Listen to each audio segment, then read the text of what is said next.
House, वहाँ पे हम लोग 2 दिन रुकने का हम लोगों को यहाँ पे सभी ने हेल्प किया। और ख़ास करके मोरा पीटीसी का माननीय EN नीलू स्वर्गीय जी, उन्होंने हम लोग को बहुत हेल्प किया। और साथ ही साथ हमारा दिमासा मुक्तेश्वर कैंपराय जी,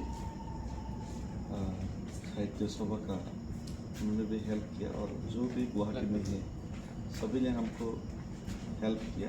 और आज हम लोग ये बोरोलैंड गेस्ट हाउस छोड़ के हम लोग आगे बढ़ रहे हैं।